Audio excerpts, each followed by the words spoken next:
Right. Feet hip width apart then.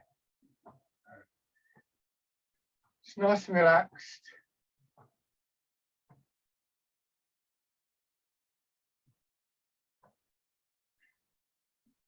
It always takes a little while. You see me just sort of shuffling around a bit. Just process of settling in. Like if you get on a train or a bus or you go to the theatre or something like that, you find your seat, you sit there. There's always a little bit of kind of like shifting around until you get properly comfortable.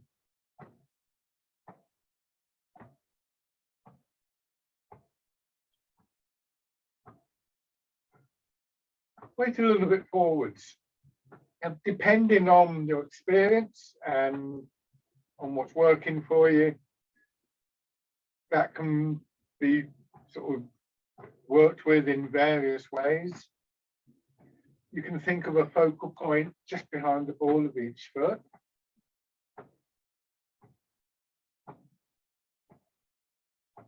And that's on the midline of the foot. It's an acupuncture point with the bubbling well. Think of that as the sort of center of the focus of your weight. Think of a circle through the front part of the foot, and that would be the middle of it. If another example might be if you think of a plug hole in a bath. The water in the bath is everywhere, of course, but if you somehow take the plug out, eventually it will all drain away through that particular plug hole. So you can think of it that way. You could think of it as a percentage thing. 70% of your weight, shall we say, in the front half of your feet. This should give you a posture in the end, once you get used to it, that is quite sort of settled, quite still, and yet at the same time quite energetic. Because that slight shift forwards, and this is exaggerated, gives you this slight angle forwards, and we allow a response, which is our hips to drop back, not our shoulders going back, but the hips dropping back, as though you're just perching on the edge of a table or something like that. So it retains some of the, it's like the energy of the forward movement, because if you were standing there and you decided that you're out in the street and you wanted to go forwards, then the way you would do that would be to sort of push yourself forwards a little and just let yourself go like that. So it's quite an alert, energetic quality, and yet at the same time you're quite stable, you're quite steady. Hips dropping back, soften your knees, and because of that thing of your hips dropping back, quite a long feeling through your spine. Almost like somebody's hung a weight from your spine, and you can feel a gentle pull down.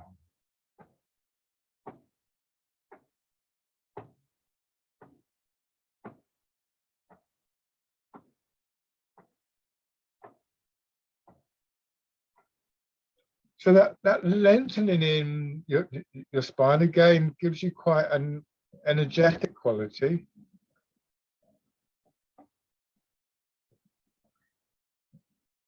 It's sort of a bit like standing up straight or pulling yourself up, as we call it, but not achieved by pulling yourself up, almost by what feels the opposite to begin with.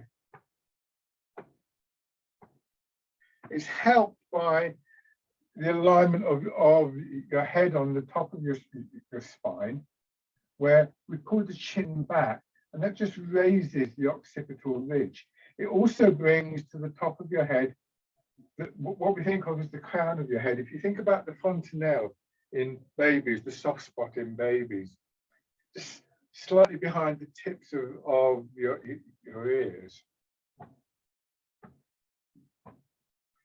So acupuncture point, then one name for it is called the heavenly gate. All the acupuncture points, or most of them, have quite interesting names. But another name that is given to this point is the Raven's Peak, which I rather like. I always have this sense of a kind of tall rock outcrop with the raven on top of it. For me, that's quite a nice image. This sort of slightly lofty quality, lengthening quality.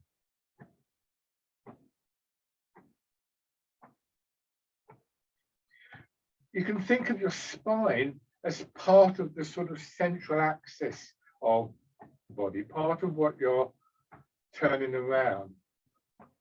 So in the first instance, we imagine that central column, which includes the spine, as a sort of solid pole. So something like this. And like the axle of a wheel that you're turning around. What you may find after a period of time is that that's not true. Because obviously your spine itself is not a solid pole. There's a little bit of independent turning capable by your individual vertebrae. But it's very, very slight. It builds up because there's a lot of spaces between a lot of vertebrae. But it actually takes a little while for that to happen. So if after a while you're noticing there is some kind of turning within the spine, then at this point you're going to think, if you're not careful, oh, I'm doing it wrong. But as long as that's just come about naturally, so without you having to strain or to struggle for it to happen, it's just come about as a result, really, of your development in Tai Chi. The muscles are softened up and so on and so forth, then that's fine. But don't try to achieve it, because if you start to think, well, I've got to get the spine moving, that twisting of the spine in a repetitive way isn't a useful thing. I know some arts have postures where they deliberately twist the spine. That's very specific. But always remember with Tai Chi that one of the things that we're really concerned with here is movement. So, both internal movement, but also external movement. We're not trying to hold a posture in a particular position, or if we do hold postures, we're trying to find a natural and conducive way for that to happen. And just raise your arms a little bit. Now, in doing this, you may find that you kind of come up. So as you raise your arms, look for that feeling of hanging back in your hips. I sometimes describe it as though lower back, buttocks and hips are overhanging.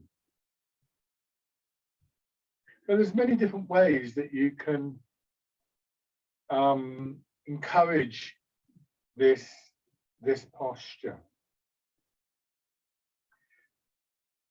And it just takes time. It takes time for your body to adjust, to condition, because although it's not always recognized in Tai Chi, it's a very demanding, in some ways, physical posture that we have to take. And so you'll feel certain muscles working, some muscles will be extending, stretched out, and so on and so forth. And then just let your hands drop down. So let's start off with simple exercise to try and just find that alignment in your body. So rolling your weight forwards and backwards in your feet. And at first we do this and we're like, oh, we get a bit wobbly and so on.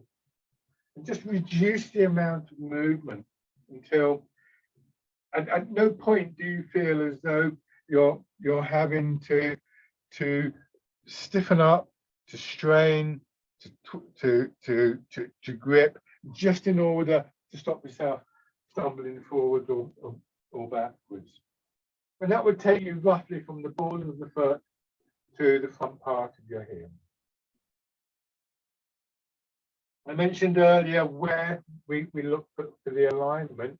People with more experience, you can probably go straight into that. But even if you have that experience, sometimes you won't quite feel comfortable there. And so the first thing that we're looking for here is just a point where we feel more in line, where there isn't this feeling of either being pulled forward or backwards, but the dominant feeling is that gravity is pulling you down into your legs, into your feet, without you having to sort of fall over.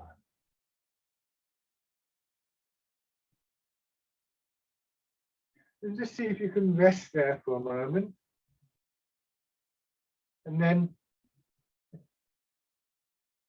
let your hips drop further back. And pushing up. So when we do this, our hips drop back, not our knees going forward. Let me come closer so that I can demonstrate that a little bit more effectively. This is the basic posture. If I bend my knees, this is what's going to happen. You can see my knees are going forwards. Roughly speaking, knees over the balls of the feet. So what I'm looking to do is to go back more. Now, your knees will go forwards a little bit. I expect mine do. Yeah, but it's more backward than forwards. And what I don't want to do is to be right out there, going forwards. That can create a strain in our knees, and it's uncomfortable. We're sinking back and pushing up. The thing that isn't so obvious, perhaps, is what's happening here in the pelvis. If I hold my lower back tight and push my hips back, I fall over almost straight away, because my hips, my weight is going back suddenly. My hips can only go back so far. If I do that again, I go back to here, and then I release the tightness in my back that allows the pelvis to tuck under from here to here. That again gives us that feeling of something hanging from the spine, and importantly, restores the weight to that slightly forwards position. So, although obviously a great deal here is going on with your legs, what's also happening is these very subtle adjustments in the center of your body. They're not adjustments that we would make. What I just showed you was very exaggerated. They're very, very subtle, these movements. And they're worth practicing in and of their own right, because they're very important for our general mobility and stability. What we want to do is to make sure that we're not stopping them. If I do the same thing again, if I pull my belly in tight, you can see as soon as I do that, I get pushed, my head goes forward. I pull my belly in, I have to go back, and it's like that. So we don't want to get in the way of what is essentially a natural process. And we begin to feel our weight dropping down, and from that lower position, we feel ourselves being pushed up. This is a natural response of our body to the pull of gravity. We can only go down so far before our body responds by reversing the movement. It's almost like standing on a trampoline. You go down and then you get pushed up. So the rooting down both gives you stability, but also sort of initiates that basic movement in your body of expansion and then contraction. Bring your hands around as though you're cradling the ball, and this time let that movement cradling the ball. Push the ball up like that, as a wave coming up underneath your hands and sinking down. And for people who are more experienced, it's very tempting just to go straight into this posture and straight into this movement. But it's always worth coming back to the absolute beginnings of these things, because it's very easy to forget the basics. And in many ways, I think the basics of Tai Chi are the things that we're doing Tai Chi to learn about. There's a saying in Tai Chi that everything you need to know about the art is there in your first lesson. It just takes you 30 years to realize that. I've been doing Tai Chi now for nearly 40 years. I think it'll be 40 years next February sometime. And thankfully, I think for me, it's going to take me 50 years to realize the truth of that statement. So that's basics is the long term fundamentals, these ideas of alignment, of rooting down, of how the movement, the energy is generated, the effect that all this has on our body and how we develop it, really are the things that bring us the benefits of Tai Chi, both physically and through the awareness that we bring to the movements mentally. Now, changing to the wild goose.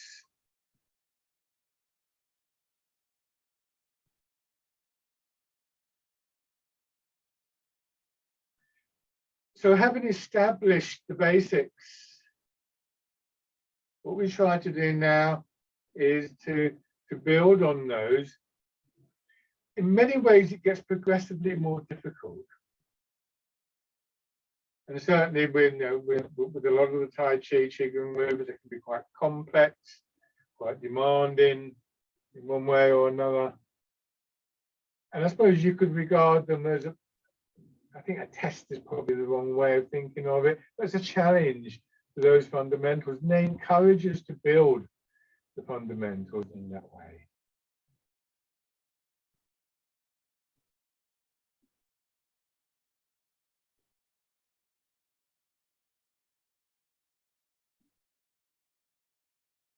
Expanding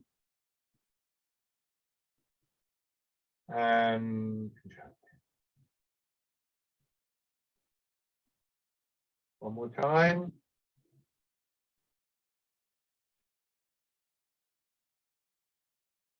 And change, letting your hands cross in front of your belly, parting the clouds.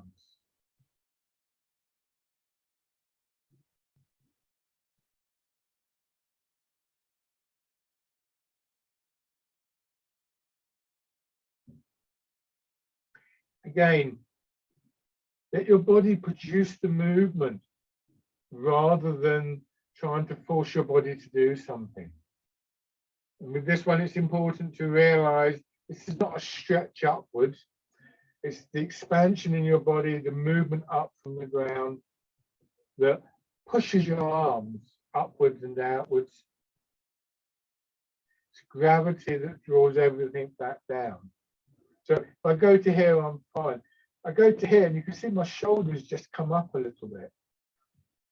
So we learn how far we can find ourselves moving, how far we're able to move without the strain. And again, particularly more experienced people, recognize that's going to vary from day to day.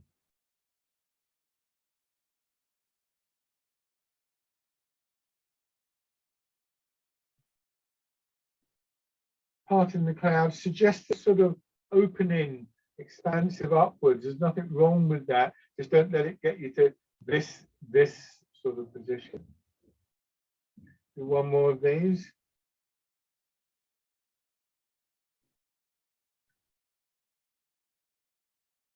Let's join those three movements up. So go back to rooting down. The movement in your legs and the basic pattern of the movement, expanding and contracting, is the same. Changing to the wild goose, we're just feeling slight subtle changes between this and the previous movement within your body, your back, your sides, the front of your body. And again, changing to parting the clouds. Once again, slight contrast.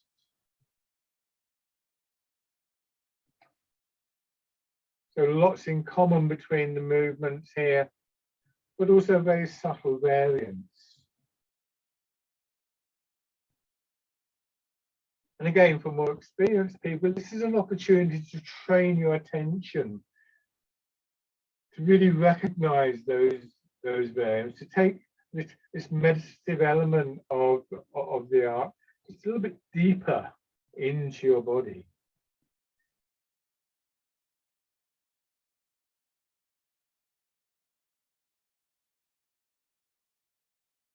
It's one of the great sort of boons, really, of doing movements in sequence, noting the change from one to another, how that change is made, what the effect of those changes are within your body, so that we can work with them more creatively, so that we just develop our awareness in the process of doing that.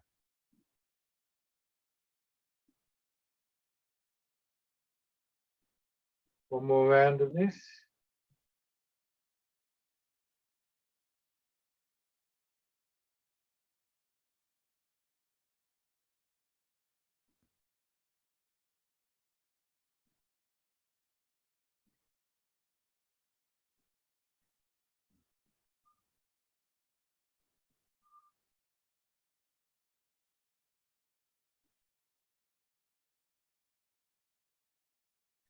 Change into dragon plucks the stars from the sky. Let your arms drop all the way down to your sides. Push up, feel the expansion on that side of your body. And at the top of the movement, just wind your hand around as though you're just wrapping it around a soft fruit, and then pull down. Change sides. We have all these images and ideas, and try not to get stuck on them for one thing, but also they're there to help us understand the movement.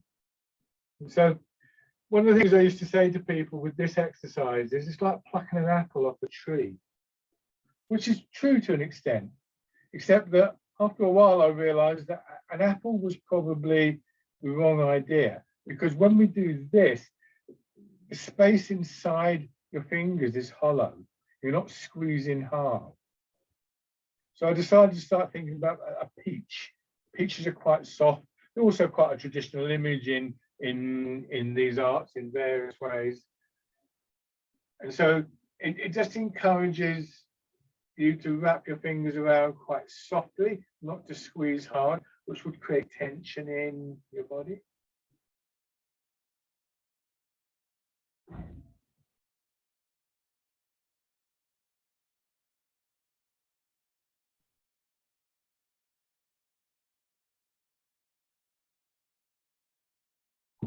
One more time.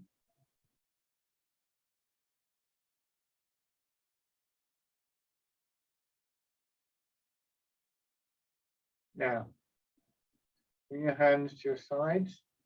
The first and the last part of this section, pressing up, feel that longer feeling in your back, just a little bit above your head. And then pressing outwards. So these are obviously, again, two very similar movements, same starting point, that same rhythm, expanding and contracting. But one gives you this slightly longer feeling in your back. The other is slightly broader feeling in your back. So the internal sensations that echo the external movement are subtly different. Once again, recognizing that draws your attention more deeply into your body. That helps with that sense of quietness and calmness. But it's also very significant for this exercise. Stay with this sideways movement, pushing out sideways and back. Because the middle stages of this exercise involve a turning movement. You turn and you turn back. Turn and back. So going back to what I was saying earlier about not twisting the spine, this becomes very important. And the turn is from the center of your body. You can't really see very well if you're, But what I'm going to do this one-handed. I'm going to put one hand over my belly, just below my navel, so you can see my hand moving. So I turn between hips and waist, and that moves the rest of my body.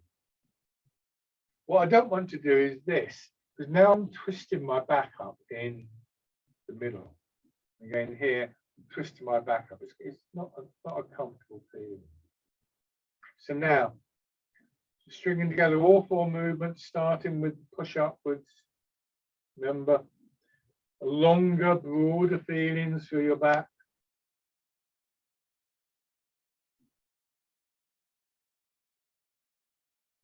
So now we have an exercise that really helps to illustrate something very important about this rhythmic element in the movement, which is it's a movement out from and back into something. You could think of that being your feet. It's perfectly valid, and particularly with the previous exercises that we were doing when we were going up and down, that would be the case. But here we're sinking back, but we're not actively going up and down. So now the sort of focus, if you like, the starting and finishing point is this area here between hips and waist.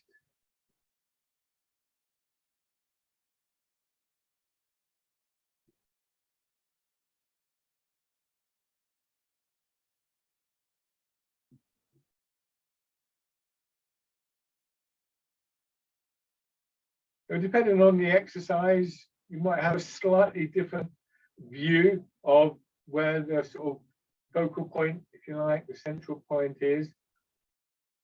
Or you may get to a point where this idea of the center isn't just about the physical location of the center of the body, but it's something that is almost conceptual, that it kind of extends out to include your feet, your roots, and so on.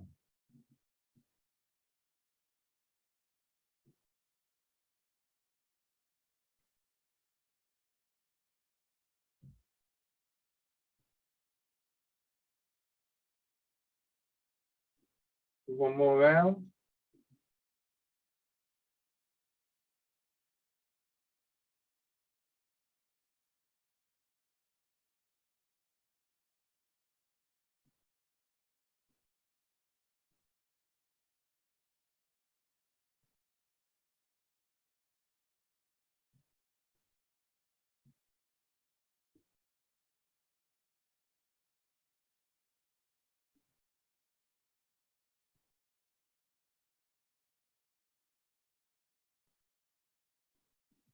And then changing, this time focusing on the expansion on one side of your body, pushing your arm out, swinging around, and down.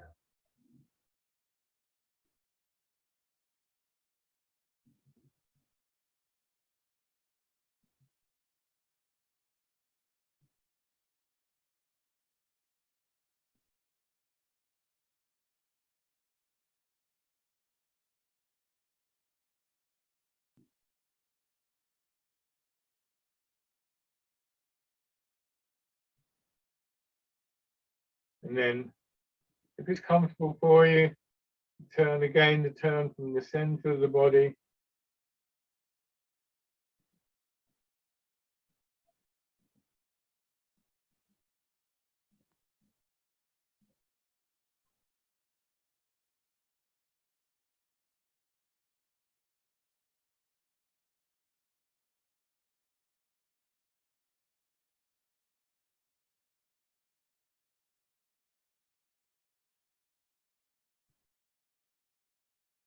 And then change sides.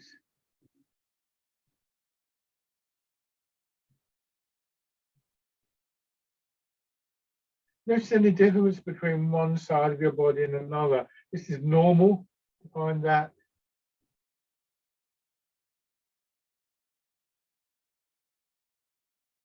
And again, in the first instance, you note these things. Eventually, we find that they do balance out. And again, if it's comfortable, add in the turn.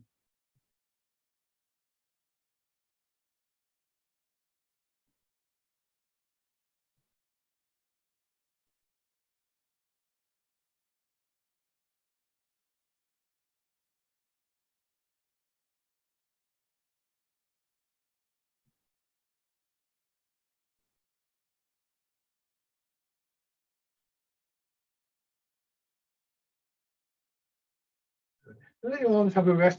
Go back to this movement, sinking down and pushing up. So while we do this, your pelvis is level to the floor, more or less. And we're sort of sliding up and down that central line of the body. So most of what we do actually is done, especially in these sessions, is done in this upright position. But Tai Chi is a very practical art. It's originally a martial art. And it's one that is a practical use to us, not in terms of fighting necessarily, but in all sorts of ways. And a martial art that can only work from one position isn't one that is going to survive very long. And an art that tells us how to do things in an upright stance, but doesn't enable us to extend that out to, say, leaning over the sink to do the washing up, has limited value. So this next exercise, or the next two exercises, show us how that is done. The head and shoulders are going to go forwards, but they go forwards because our hips go back. So my hips going back means that my head goes forward, and then I let my hips drop down again. I let gravity pull my hips down, and I push up. If I were to do this with the pole, you'll see that what's actually happening here, you see the pole sticking out the back. It's almost like somebody's leaned on that pole and I've gone, come back to the upright position again. It's only a short lever, so it's not necessarily that dramatic, but it's the pull of gravity. This is very different to leaning forwards and falling over. So we're back again to the alignment of the pelvis. So go nice and easy with this on your back and your knees. Rowing a boat in the middle of the lake. Don't think of pushing your hands forwards. Just allow the hands going forward, the hips going back, to send your hands forwards. Keeping that soft quality or unstrained quality in back and arms. It doesn't have to be a big movement.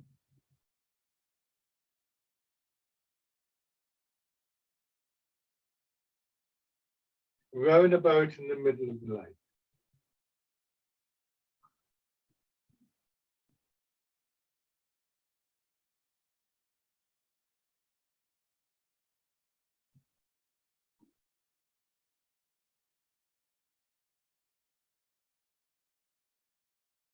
This is not bending your back. And your arms only really drop down at the end of the movement. It's here. This is the middle of the movement, and then they drop down to there. One more time. And then using that same mechanism, but introducing the horizontal turn, hands in front of you. Now push your hips back after you turn, polishing the table. Now both of these movements are a little bit stretchy. We generally we wouldn't go to a full stretch in any of these movements. Just be aware that you are extending through your back a little bit, go nice and easy.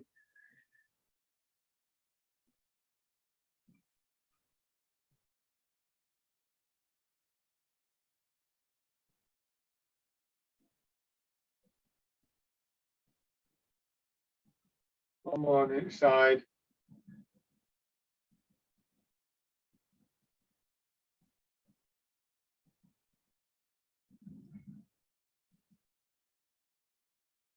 Good.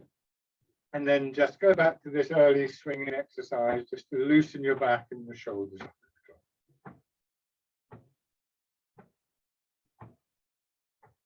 Give your legs a shake. All these ideas and images are things that have grown out of practice, not necessarily my practice, but there's a whole history of writing and transmission in Tai Chi. So they're very much ways of understanding our experience. They're not meant to be instructions. in that sense. So we make use of them when they're useful. If they're not useful, don't discard them necessarily. But you know, if I say something, I offer an idea, an image, don't think that it has to work then. Sometimes I've had from my teachers or something that I've read an idea, it's taken months, years before it makes sense. I love the quote from Bruce Lee when he said that if you point a finger at the moon, don't mistake the finger for the moon. In other words, what guides you towards the experience isn't the same as the experience. That echoes, it's probably based on a Japanese Zen Buddhist saying, which goes something like, if you see a reflection of the moon in a puddle, don't mistake the reflection for the moon. So all of this is experiential, and the ideas and the images are there to help us understand that experience and to work with to develop that experience. So one foot forward, keeping the width of your step and just transferring your weight from side to side. We would expect these movements to change. Our bodies change all through our lives. And as we know, we start doing something like Tai Chi, we do it to improve things, and that's a process of change. So again, people who are more experienced, you may find that you're moving, you should find that, you know, if you've been doing this for say 10 years, you should be moving differently. Your stances should have changed slightly. We're lucky these days that we can begin to see both film and photographs of some of the great Chinese masters from about the 1920s in China, roughly that, and onwards. And we can begin to see that they changed through the years. So nothing is set.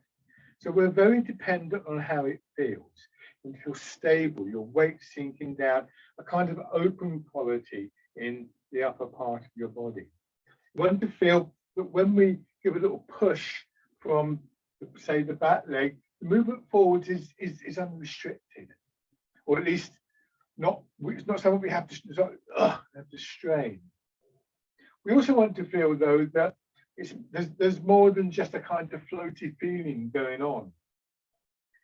And so we use an image like moving through water to describe a quality of resistance that encourages both a stronger, more connected feeling in the body, but also a softening.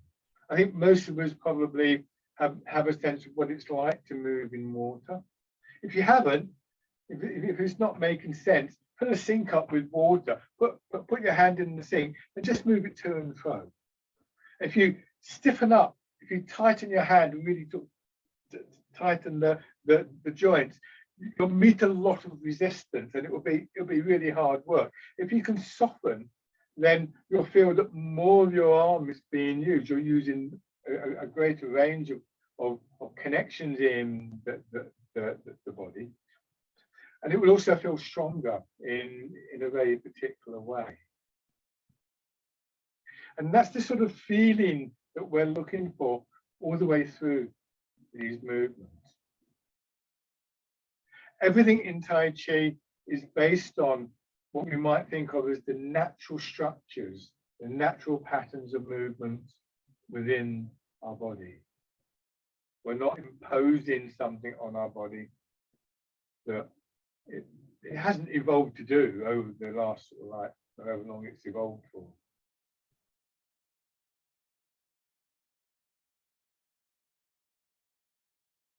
When you sink back, just raise your toes a little bit, turn front foot out, and then so a bit more weight going into your legs and feet.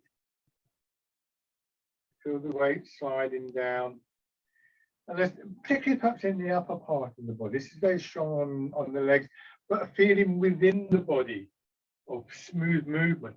You could imagine moving through water, but could also imagine moving like water, that there's this flow through our body.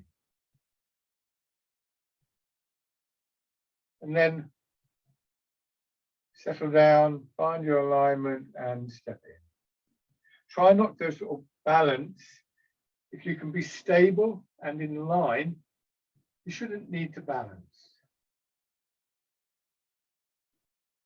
Because the predominant force, the overwhelming force acting on your body at that point isn't pulling you forwards or backwards or left or right, but it's pulling you downwards if you've got that alignment correct and if you're not straining.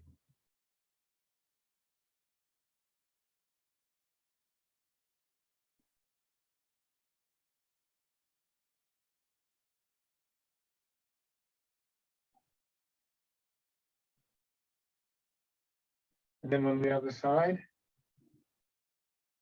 So again, just transferring your weight. Again, there's different ways we can think of this.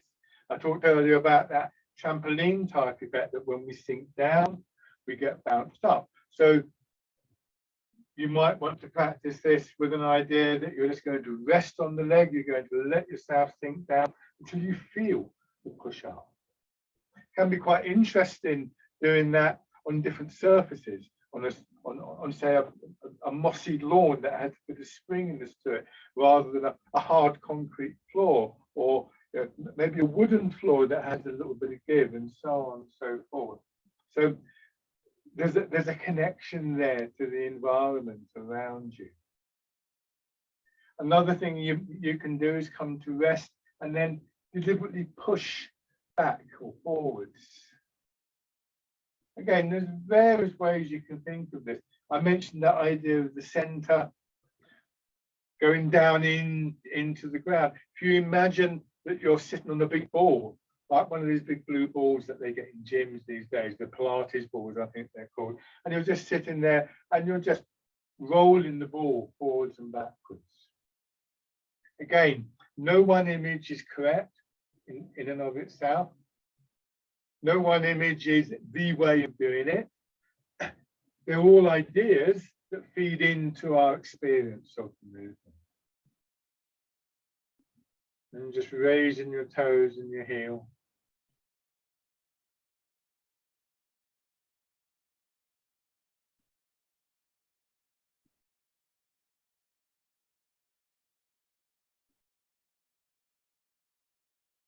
And stepping in. If you feel a bit wobbly, say here, and you go, not too sure, just put your toes down, settle before you take the step. Sometimes you'll see me able to do this and it's fine. Other times, those of you who trained with me a lot, you'll know this, like, oh, I'm not quite there at the moment. I'm not going to fall over. And what I don't want to do is to sort of go like this, oh, I'm going to hold on.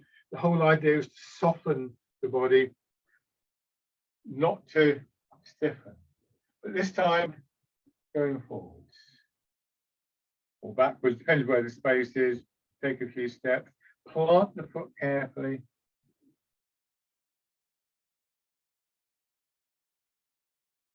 This walking practice is an excellent exercise. Go in the other direction. It encapsulates really all of those fundamentals that I was talking about. Very simple, very reflective practice. And when we're able to just get that stillness that comes from the focusing of our attention. Bring your feet parallel. It's also very good to think about our walking. Those of us who are lucky enough to be able to walk, there are people who, for one reason or another, have lost that ability or maybe never had that ability, will tell you how important walking is, because they will recognize its absence. So it's good to think about that.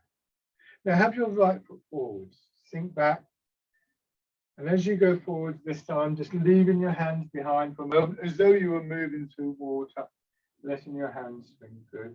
It's a lovely wave-like flow of movement from your back foot into your back, coming out through the front of your body and your arms. Fisherman casting there.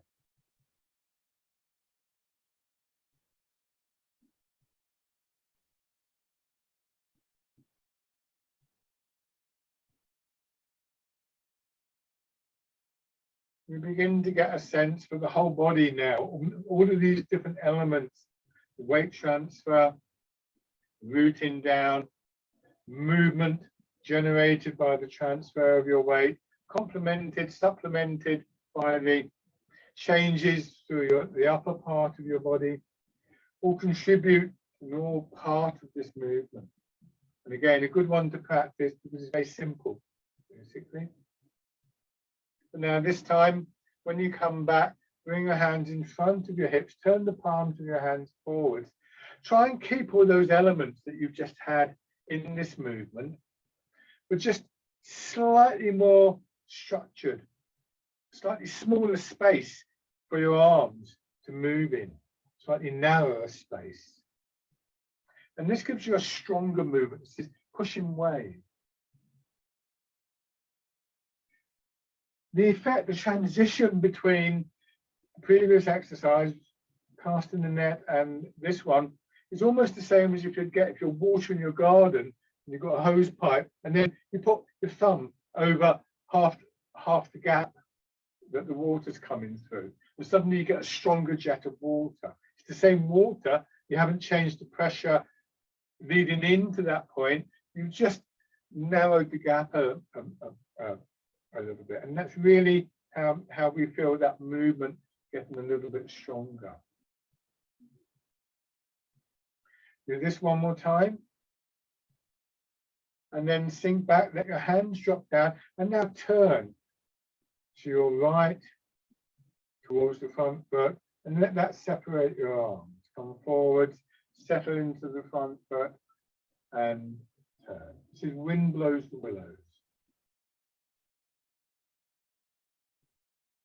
Willow tree is seen as being a really good image of the sort of qualities that we look for in Tai Chi. Deeply rooted, a very resilient tree, a very resilient wood. It can be bent, it's quite springy. They say weathers the storm better than some other trees because it bends slightly before the wind and then just comes back up straight when the wind drops.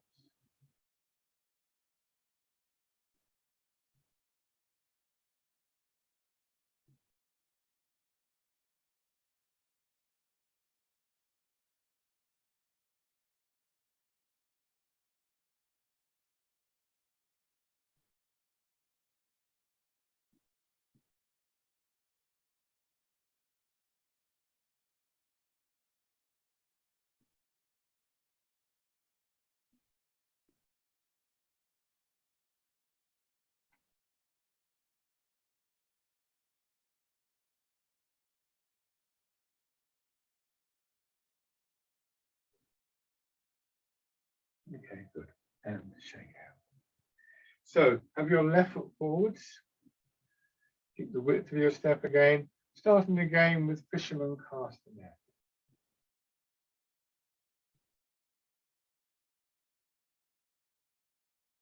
Rather than thinking that you've got to do something with your arms, try and get a sense for that push that comes from the back leg, being again like a wave that pushes your arms out to a certain point before the wave starts to recede again. And the wave should start to recede before it pulls you over, if that makes sense. So, you know, as the wave comes forward, make sure to drop down in your front leg. Imagine what it would be like doing this on the very edge of a cliff. You really wouldn't want to extend out too far. Well, I wouldn't anyway.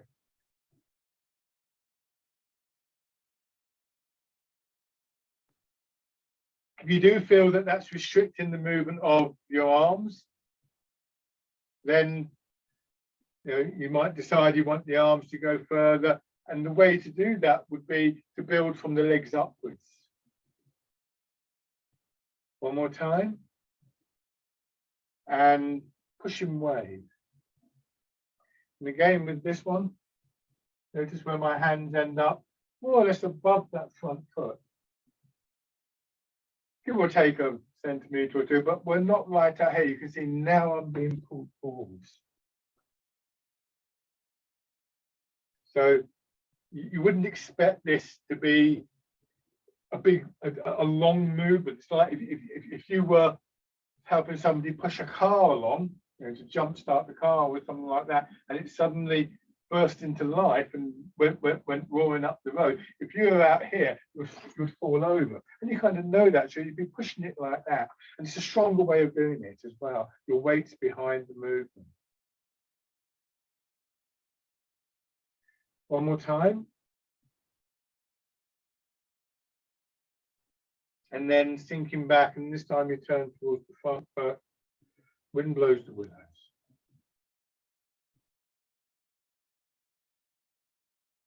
Expanding, contracting, expanding, contracting through your upper body.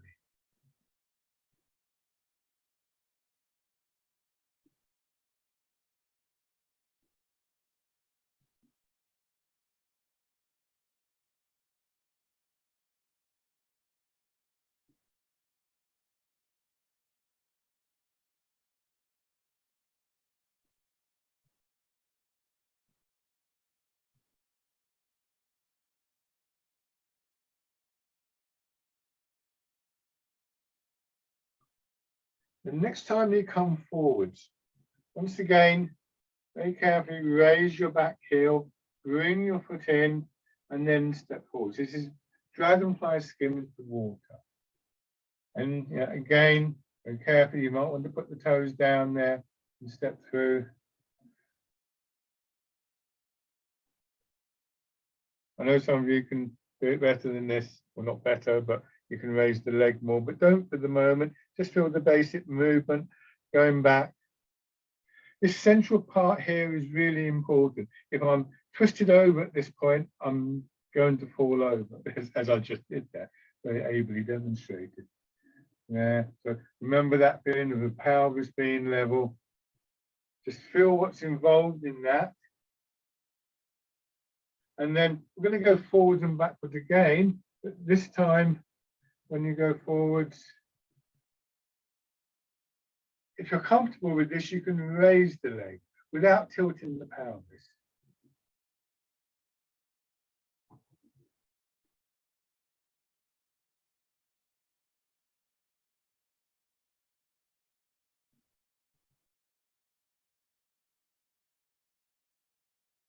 You can either just lift the knee up, or you can include this little rotation. Be very careful if you're doing this. One more time.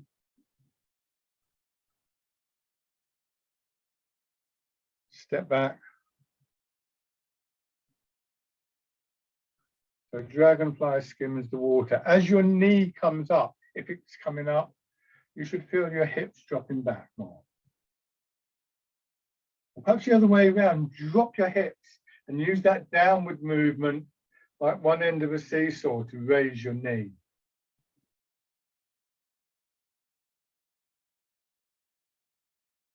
One more time.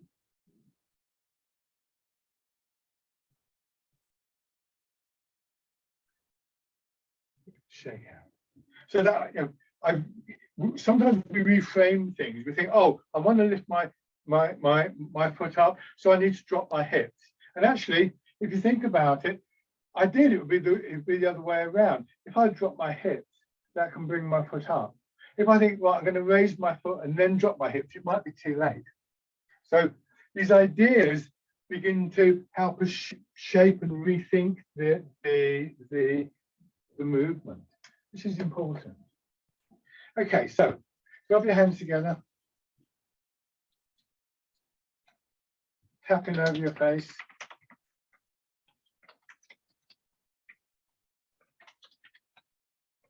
Over your head and neck. Down one shoulder and your arm.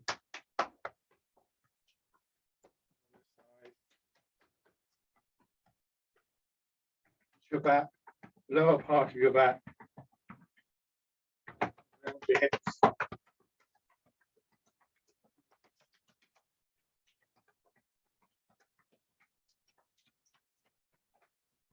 Nice and light on your belly.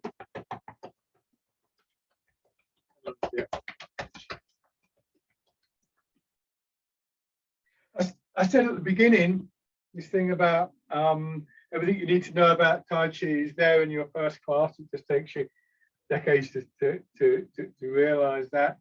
And actually, this last exercise brings us right back to most of those basics. There's no weight change. That's about it, really. There's no obvious turning in the center, but it brings us back to a realization of those basics, and that's quite deliberate.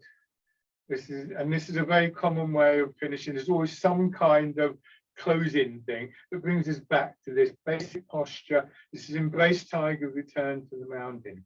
The mountain for me encapsulates many of these basic qualities, fundamental qualities that I'm trying to sustain outside of the practice. So sinking down, embrace tiger, return to the mountain. The tiger is sometimes described as being a metaphor for just our daily lives, which can be very energetic, be a bit risky sometimes, a bit frantic, but also very beautiful. And the idea is that having embraced the tiger, we then just find our way back. We let gravity draws back to the mountain, just to touch that quality of strength and stillness for a moment. Part of a regular pattern and regular rhythm.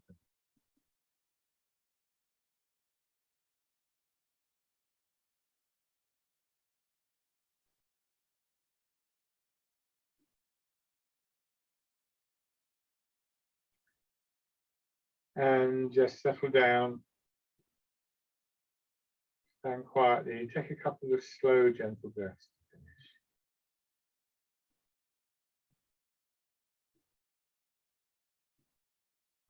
And shake out. Thank you very much, everybody. So